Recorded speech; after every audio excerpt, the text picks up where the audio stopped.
Hey puppies, what are you doing? What are you doing? Should we go feed the chickens? Let's go feed the chickens.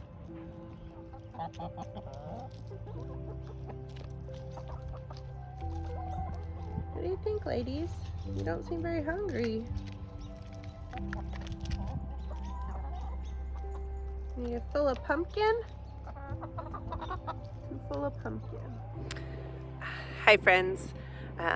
There is a break in the rain, and I was taking a walk through my garden and I thought, hey, why don't I turn my camera on and show you what my very messy garden looks like.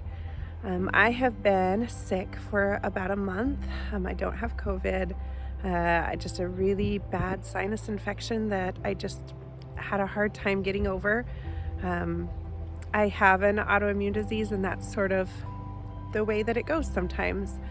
So the garden has been very neglected during this season that I really like to prep the garden so that it's tucked in and ready for spring.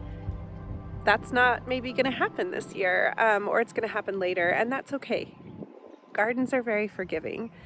So let's go ahead and take a look at my messy garden that's still in our mild Pacific Northwest winter, still giving us produce. It is, look at my watch, it is 43 degrees out here right now. I'll actually throw the weather report for today up on the screen right here. And as you can see, there's only a 10-degree difference between our high and our low right now.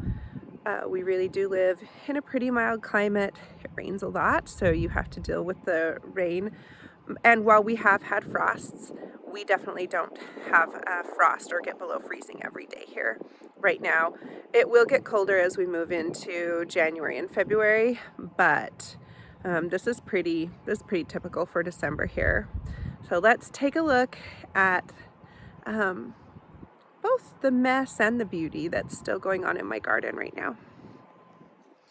So the first thing I wanted to point out is this compost bin has continued to be added to. You can see some of my tomatoes that rotted before I was able to get to them while I was sick got thrown in the compost. These were the tomatoes that were pulled green and were ripening, and we actually made red pasta sauce with the last of the red ripe tomatoes that hadn't rotted. I don't know, let me get down a little bit lower. This compost pile has multiple times been above the level of my waist, and now it doesn't even, it's not even close to my knees. Some of the Napa cabbage that bolted that I finally just pulled out, you can still eat these.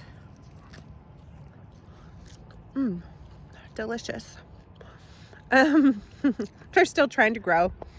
They've been in there for over a week, but you can see we've thrown some wood ash in there, and this just continues to add to the nutrients of the soil. That's what compost does. It composts down. We say down for a reason. It just gets a lot smaller. The garlic is looking fabulous. It's up. It's mulched with straw. Excuse me.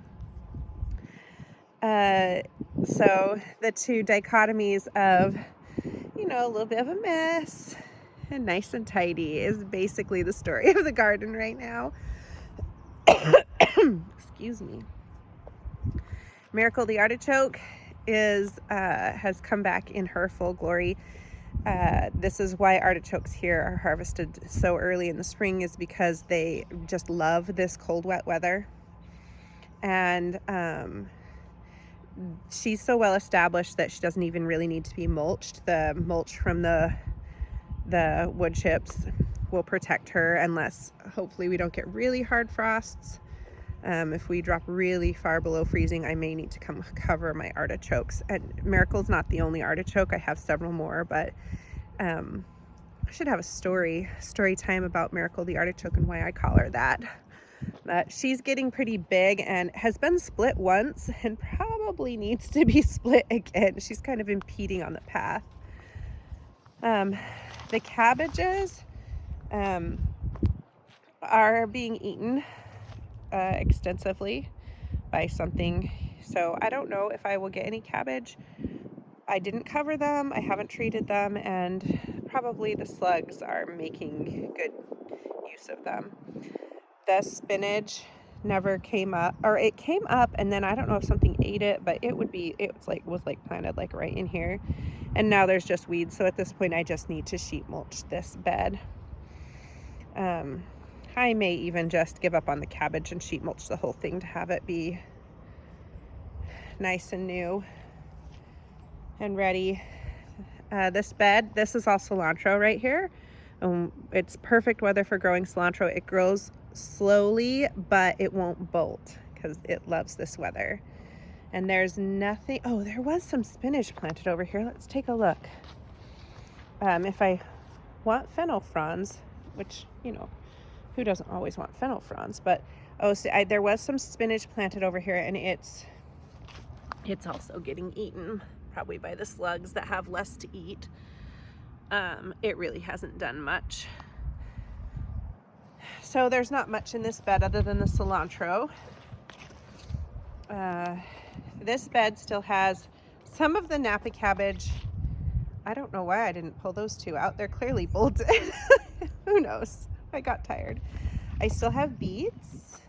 And then the other brassicas are, some of them are doing great and some of them are not.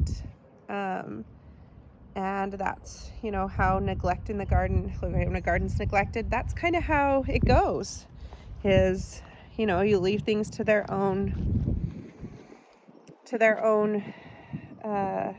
selves, and well, you get what you get.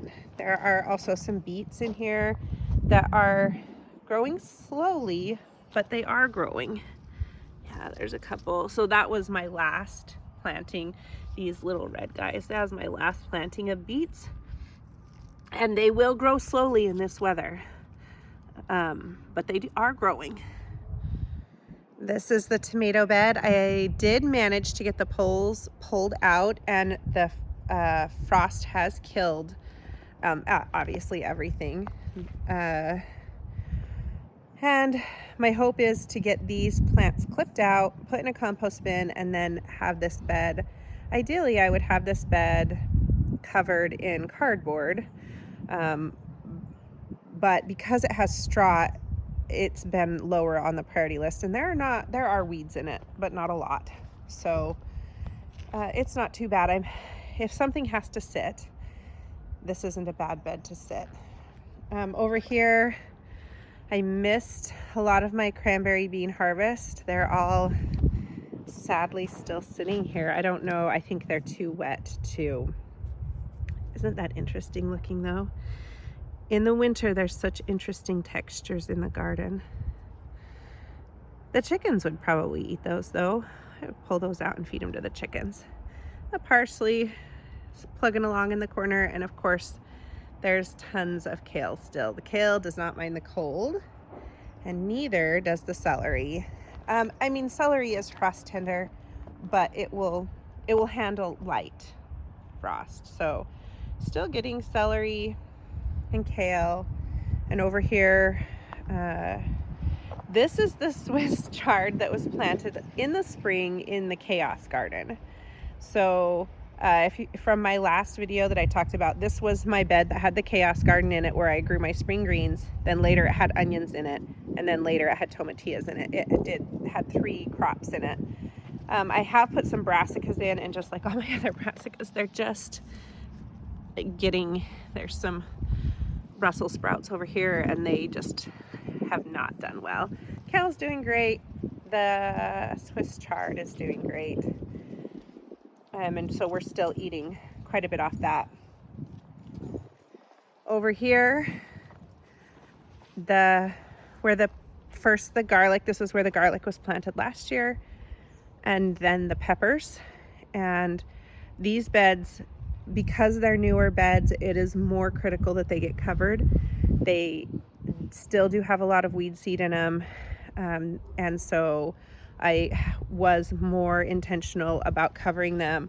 In fact, I'm even, I think, going to cover the paths, because and then I'll either reapply wood chips or take the cardboard off. So, and I'm not putting anything over them. I could just cover them with compost, let the cardboard compost, but right now the most critical thing is just to get them covered. This one was covered with a compost bin on top, or bin, just compost pile on top. And then this was the winter squash garden.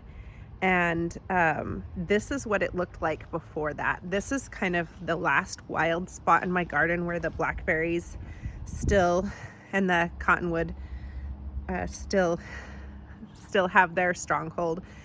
It's the last little bit, and it is my goal to reclaim this. Hopefully this winter when the blackberries die back. Here are the rest of the artichokes. I haven't cut off look at their big flowers that are all interesting looking. But they just love this weather. They come back after going dormant in the heat and happily grow. I've got 4. There's more than 4 plants here because they create pups. I don't split them here unless I want one somewhere else. And so I've got these 4.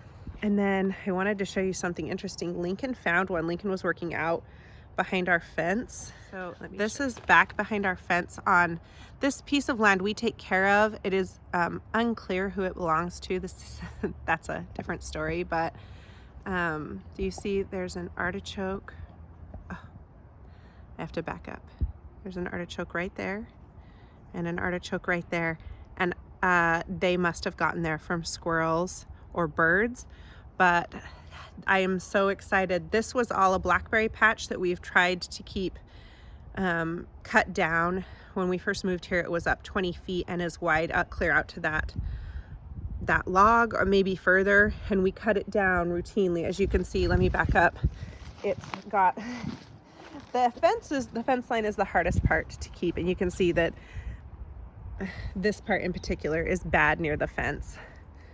But we'll get it cut down again. We always do. But how fun.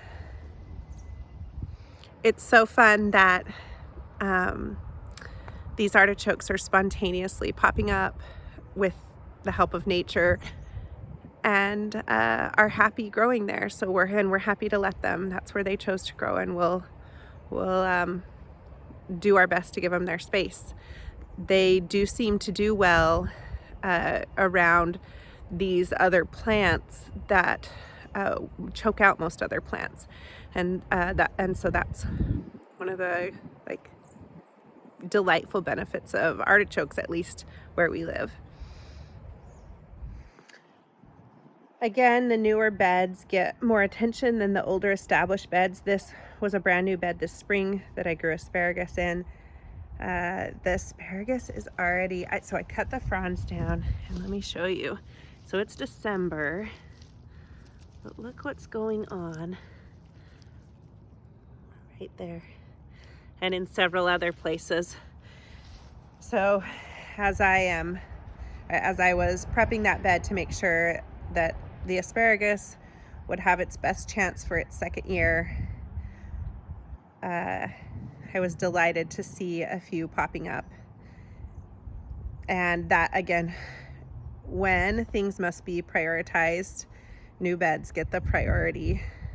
We'll come over here to this is a slightly older bed, and you can see just that extra. This one was established last summer, a year ago summer, so it's about 18 months old, and there are weeds in it. You can see that it needs to be weeded and mulched, but the plants are so much bigger and so much more well established that it can be a slightly lower priority. And so this one hasn't been weeded and hasn't been mulched. Just the first time it got mulched in the spring, and that's okay. It won't be as much work to care for as a newer bed that has only had one season to grow for its plants to get established. Look at those. those lavender along that fence, they were just tiny little plants a year ago, just little seedlings. Now look how big and beautiful they are. And the rest of the herb garden is, well, I mean, it grows slowly. I'm trying to convert this bed to all these Halloween looking flowers. Oh, look at that. This is echinacea or coneflower, and I'm trying to convert this entire bed to that. I would like this little area to be all coneflower. Right now it has calendula in it that's kind of acting as a weed barrier, and I'm slowly pulling it out as to let the echinacea take over. But I'm taking all of these little seedlings in here are the calendula flowers, and then I'm getting them to like the same, seeding them, and I just threw those on the ground there. They seed so readily and are happy to grow kind of wherever you put them.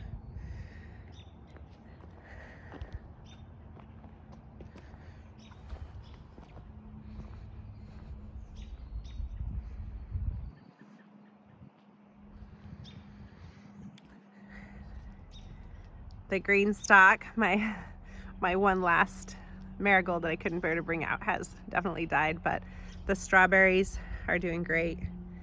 And I think that this will be converted over to a full strawberry bed. I have a friend who has an excess of strawberries and said he's going to bring me some. So I think anything that doesn't have a strawberry in it now will eventually have a strawberry in it.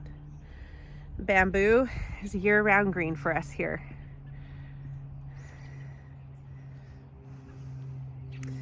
Otherwise, things are kind of a mess, and that's okay. We will slowly clean up things throughout the winter and the spring, and we'll get it back looking great. And that's kind of what my garden looks like in the winter here.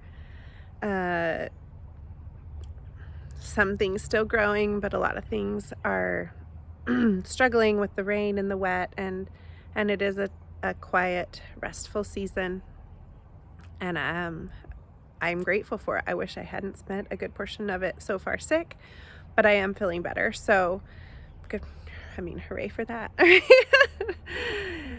It's good to take a rest. It's good to slow down from the intense growth. Things grow so fast here in the Pacific Northwest during the growing season, and it just feels sometimes like a frantic pace, that I'm really grateful for the slower season to rest and to plan,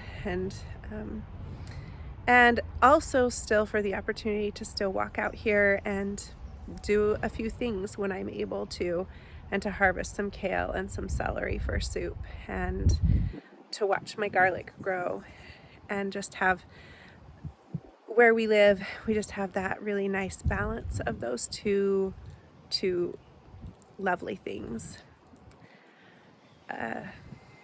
I hope that you're enjoying your rest and your quiet time, and I will talk to you next time. Bye.